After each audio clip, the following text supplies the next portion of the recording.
Hi everyone. I thought this week I'd give you a little glimpse into my kitchen and what we eat in a week.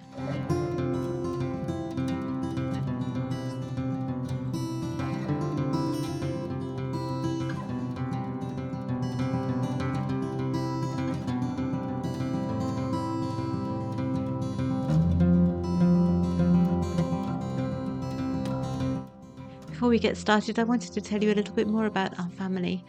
We have 4 children and they range from age 18 to age 4.5. And our 18-year-old is at university at the moment, so she's only home at the weekend.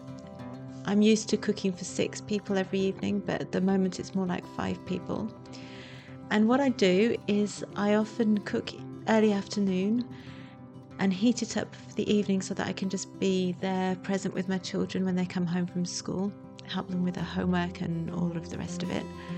And I usually make double quantities, so instead of making for 6 people, I make for 10 to 12 people, and that way we can have leftovers in the morning. And one of the things you probably need to know about our family is that 2 of our children suffer from food allergies, so they can't eat gluten or milk, and one of them can't eat potato either. So that makes it quite restrictive in terms of what meals we can make, and I always try and make it so that they can enjoy it as well. I have a lot of recipes that they can eat without making any modifications at all, and sometimes I just leave out the cream or I do gluten-free pasta just for them. And they have to take their lunch to school every day. In France, they don't like sandwiches, and to be honest, I can understand because I don't much like sandwiches either, but everybody has a hot lunch. So when my children need to take their lunch to school, it needs to be something that they can warm up in the microwave and eat sitting down with a knife and fork, just like all of the other children. So I always make double quantities in the evening so they can take the leftovers and have that warmed up at school the next day.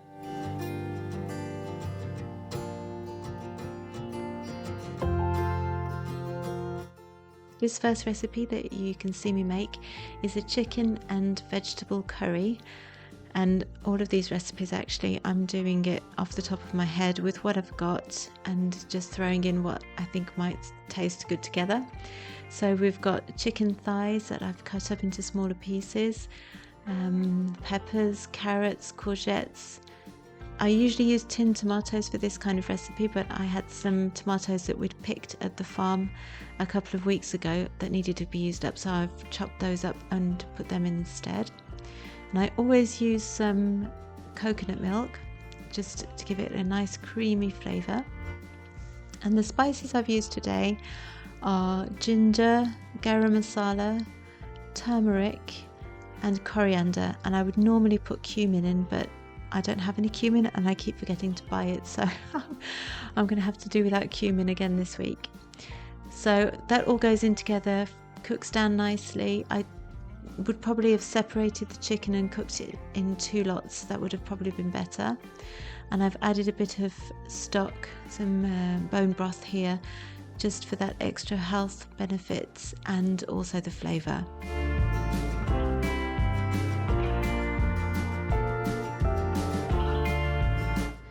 I saw this kale in the local organic shop and I thought it looked really good, so I don't normally cook with kale. I've never really eaten it before, but I thought I'd give it a go in this curry. I usually would use spinach, but I thought kale would be a good alternative as it provides a lot of iron and extra vitamins. So this curry I'm just serving with white rice. I always wash my rice before I cook it, so I rinse it 3 times and just pour off that cloudy liquid each time. And I use a cup to measure, there it is, a cup to measure the rice with, and if I've put 3 cups of rice in the saucepan, I'll put 3 cups of water in there. I bring that to the boil, then turn it down, and I think it cooked for 10 minutes, maybe less. I didn't really time it, I just turned it off when it was ready, and it ended up perfect. I normally make my rice in a rice cooker or in my instant pot, so this was kind of trial and error really, but it turned out fine. Now you'll see that the curry is a little bit runny. It's a bit more like a soup because of all of that delicious bone broth in there, but it was really, really good. I could probably make it thicker by adding a bit of flour, but to be honest, I enjoyed it just like this.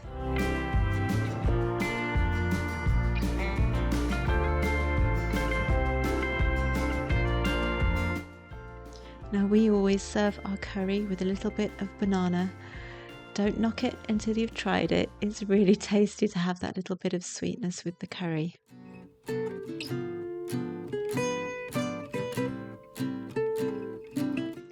Now we're on to another family favourite. These are chicken fajitas. I normally would use chicken breasts, but what I had was chicken thighs, so I'm using that. And it was really good. Actually, they're even tastier than chicken breasts.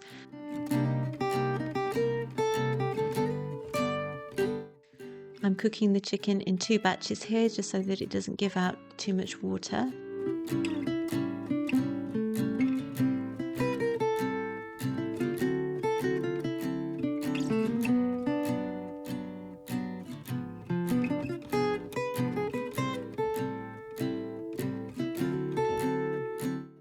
I'm just slicing up the onions and peppers so that they fit nicely in the fajitas later.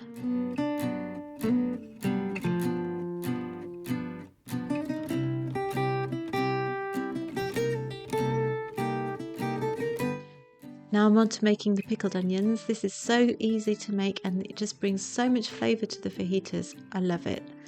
I will link the recipe for this in the description box below.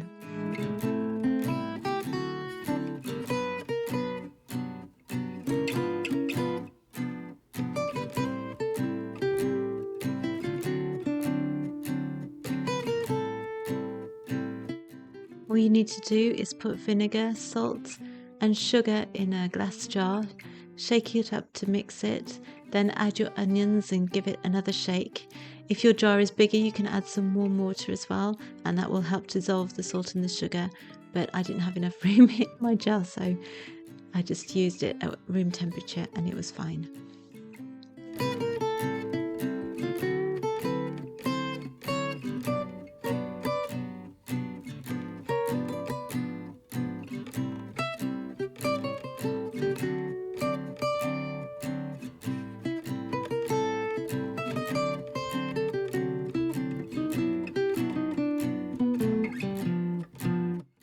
Now I've removed the chicken from the pan and I'm adding the vegetables to saute them down. They need to soften a little bit before we can add the chicken back in and put the spices in. And while they're softening, I'm on to making the cucumber and mango salsa.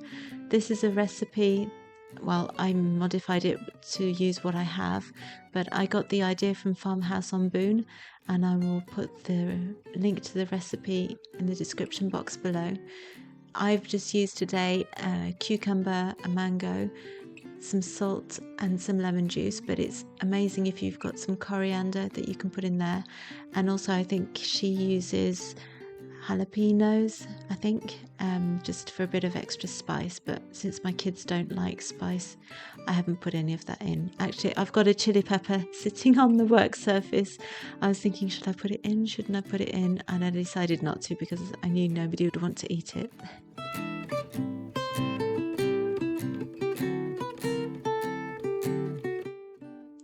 I've put the chicken back into the vegetables. I'm adding salt now, and then I'm going to add a mixture of paprika, cumin and coriander and oregano.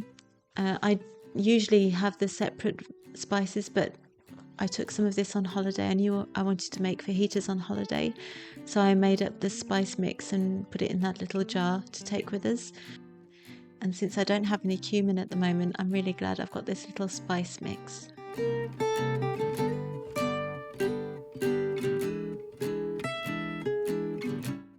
I'm just finishing off the salsa with a little bit of lemon juice. I would prefer lime juice, but I didn't have any today, and the lemon juice worked perfectly.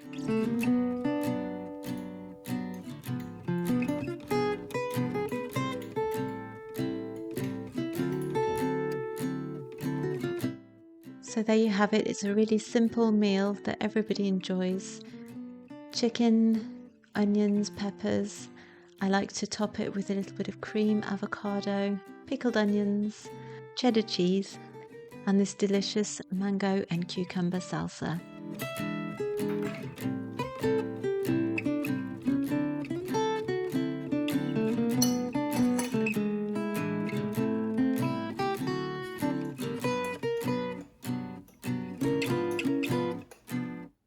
To make this gluten and dairy free, I buy gluten-free tortillas, which you can get here in France really easily, and then we just don't put any cream or cheese on their fajitas, or else I'll put some dairy-free cheese on there if I've got some.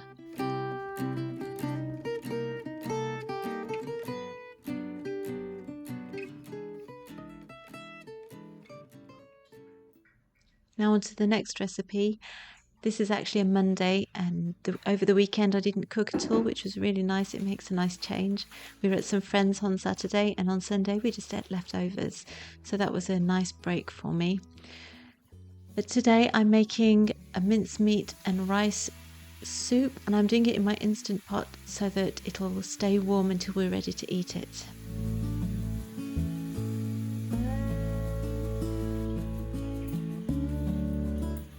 So I'm just frying some mincemeat, and now I'm chopping up some vegetables. We've got carrots, peppers, again, courgettes, onions, there'll be tinned tomatoes. You'll see me add some garlic later too. I love adding vegetables to these kinds of meals because the children will eat them with no complaints at all. The vegetables take on all of the flavour of the meat, the broth, the tomatoes, and it just goes down a treat.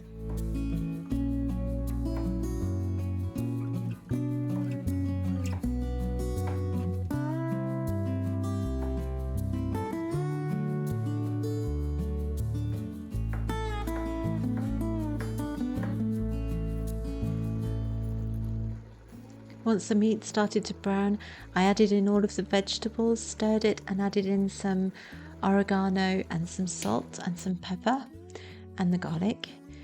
And I just let that cook down for a little bit before I added the tomatoes and the chicken stock.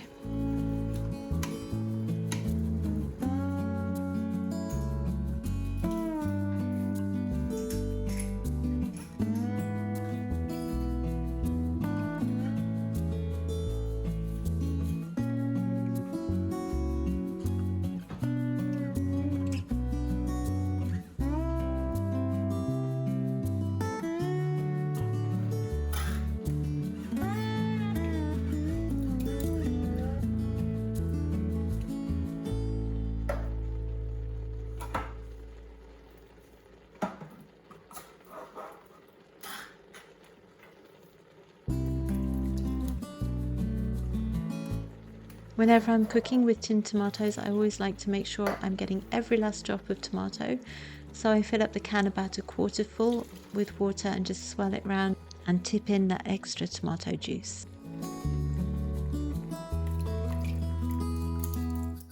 Now here you can see me using bone broth.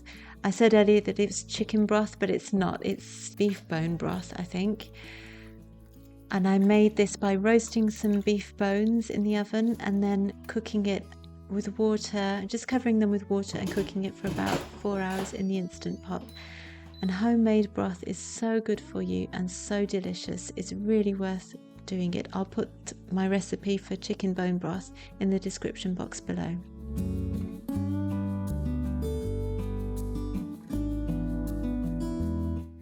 The soup cooked on high pressure for 30 minutes, and I just left it warm until we were almost ready to eat. And then I added the rice and put the lid on the Instant Pot and put it on high pressure for just 3 minutes. It was a little bit too long, the rice was overcooked, so maybe 1 or 2 minutes would be enough.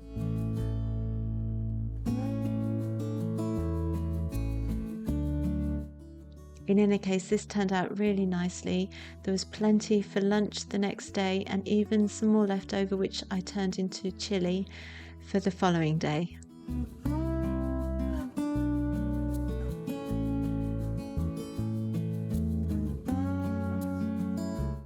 For those of us who can eat dairy, we topped it with cream and cheese, and it just made it even more delicious.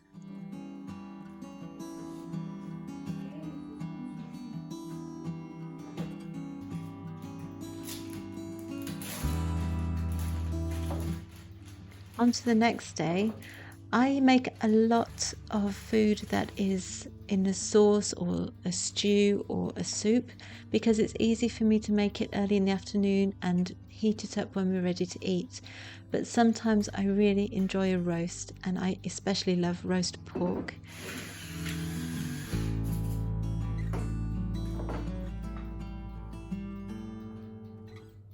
So to prepare roast pork, I'm just drizzling some oil, seasoning it with salt and pepper, and then I will cook it in the oven at 180 degrees.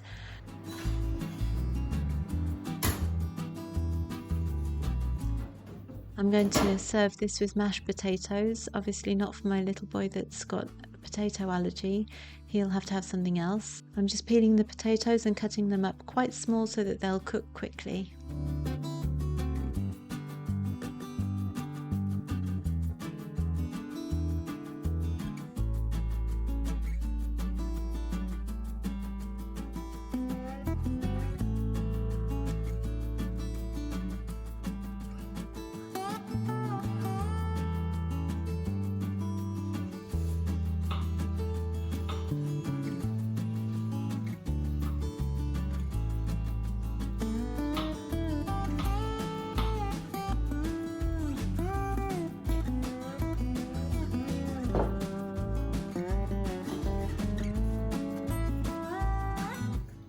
I put the potatoes in cold water, I put some salt in the water, and then turn it on to bring it up to the boil, and when it's boiling I cook the potatoes for between 15 and 20 minutes depending on how big they are.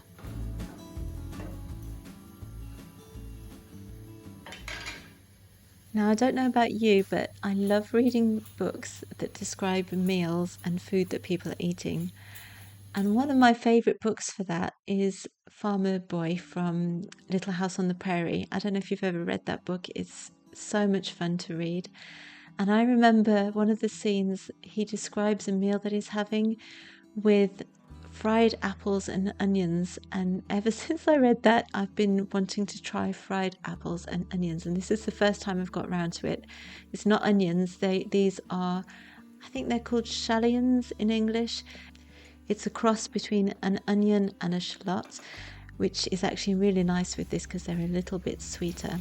So I'm just frying up those scallions and apples. That was so delicious. I just added a bit of salt. That was all it needed. A couple of bay leaves as well. So good. I will definitely be doing that again. So I'm just mashing up those potatoes. I've boiled up some green beans to go with it too. I'm going to add some milk and some butter to these potatoes, but before I do that I will take some out from my little boy that can eat potatoes but can't eat dairy. And actually, to be perfectly honest, when he came home from work, my husband redid these potatoes, adding a lot more milk and a lot more butter because he likes it that way, and to be honest it is much better that way. These were a bit dry when I did them, but anyway, he sorted it out when he came home and they were delicious.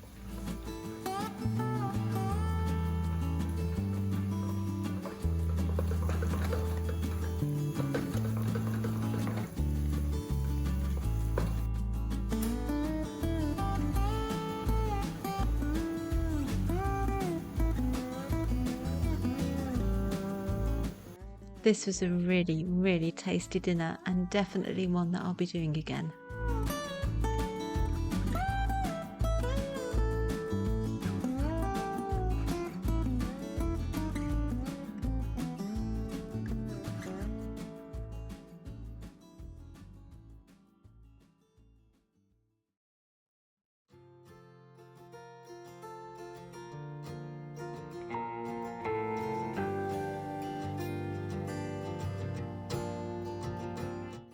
This last recipe today is one of my go-to quick dinners. It comes together really, really quickly. The only thing that takes a bit of time is preparing the vegetables. Sometimes I'll only use courgettes, sometimes I'll only use leeks. I'll put mushrooms in there if I've got some.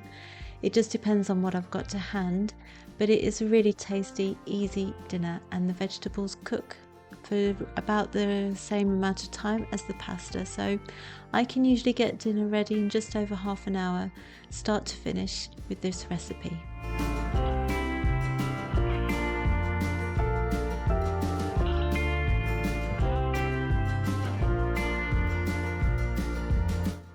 You can find a recipe that's similar to this one in my free budget ebook that I brought out a couple of weeks ago.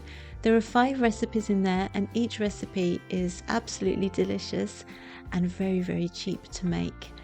So if you want to grab that, you can click on the link in the description box below.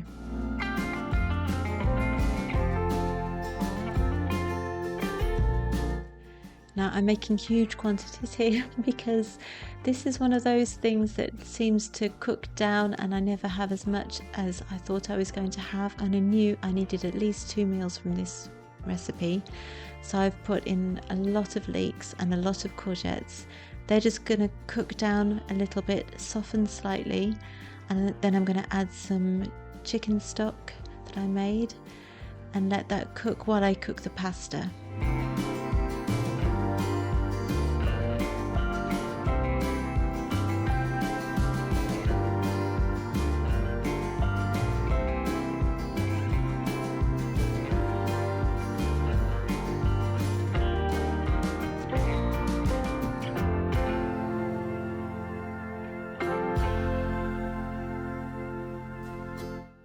You can see my pan is overflowing here. I think I put too much in.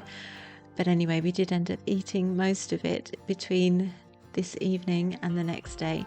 And I also thought if I had any leftovers, we were going to be having baked potatoes later in the week. So that would be a really good accompaniment with baked potatoes.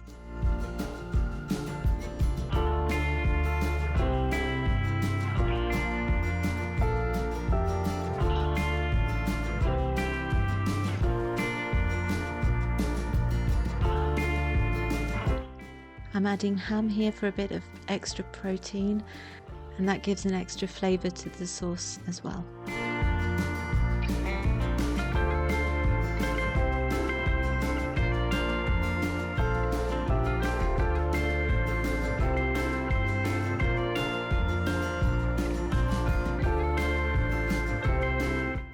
So while that was cooking down, I cooked some gluten-free pasta for my boys.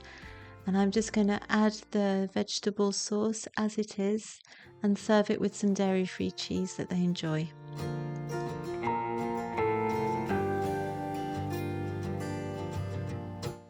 Once I've served them, I'm going to add some cream to the vegetables to make this delicious pasta sauce.